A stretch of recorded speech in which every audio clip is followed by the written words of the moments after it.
I can remember getting letters from you, Mum, when I was at school and then at teacher training college. And Donald and you were taking cargo to and from Vietnam during the war.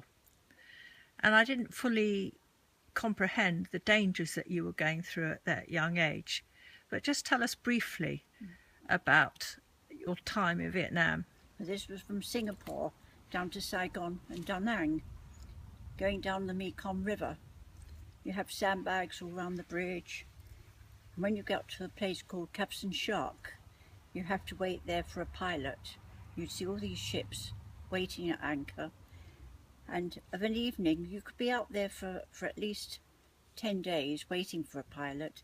Every evening, a pilot boat would come out with a message and you think, oh, is it coming to me? I'll be going down.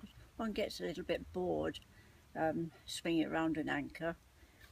But it was the companies who were going to pay the biggest bond to the crew, the pilots. Going down the Mekong River was pretty dangerous. You'd have the American helicopters going over and they would come down very low and ask what cargo you were carrying. And I seem to remember that you befriended some of the American Yes, we did.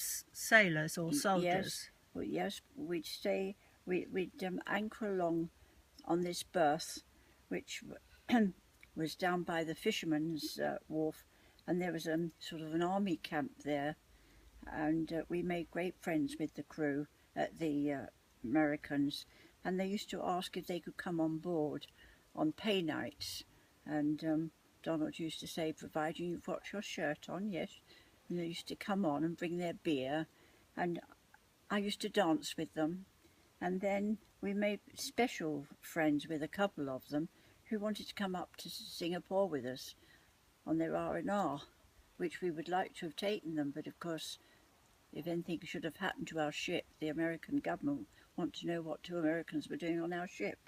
Anyway, they flew to Singapore, and then we entertained them when we got into port. We kept in touch with them for quite some time because the years rolled by and you sort of, their lives change and my life has changed. Actually, just mentioning about ships there, Mum, I'm sure we both remember when Donald took us, returned us from Japan back to Hong Kong illegally on his ship. Do you remember that? Oh, I remember that very well. He got us a ticket to, we couldn't go up with him to Japan. We had to go on one of the other, I wasn't married to Donald then, and we had to go on one of the other company ships, and we weren't going to be able to fly back, to sail back with them. We were going to fly back, so we had an air ticket to fly back. Well, we arrived in Yokohama, and just as we were approaching, there was Donald's ship sailing out. But not to worry, the agent came on board, a very tall, handsome guy, and he looked at me and he said, I've been looking for a tall, blue-eyed woman. It must be you with the little girl. And he said, Captain has asked me to take care of you. And he took us both, after he cleared the ship, he took us both to the Grand Hotel in Yokohama. And Pop had left flowers and fruit and things for you. And it was just absolutely fantastic. And the next morning he took us to Tokyo, and there we flew to the next port of call, which was, oh, where was it? Was it Kobe, Mum? Kobe, that's right, Kobe. And there we met Donald. But we hadn't been on the ship 5 minutes when you said you wanted to go ashore. And you went ashore and you went to this big department store all on your own. You're only a little kid. We were worried out of our lives about you. Anyway, Mum, you can see why I like travelling and adventure. It's all your fault. Absolutely. But didn't we go back to Hong Kong on his ship, and right. we had to hide in the loo yes, or something? What happened was the ship that we had sailed down to Yokohama on was also in port, and the captain invited us over for dinner. And I had developed a cold, and Donald had told him that I was going back on the train to Tokyo that night, and then catch the train for Hong Kong. And he suggested to Donald, why don't you take them both back on the ship?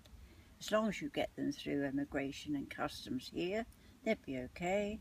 So this is what Donald did. And we sailed with him all the way back to Hong Kong. Well, before we got into Hong Kong, we didn't go into a port, you go to an anchor.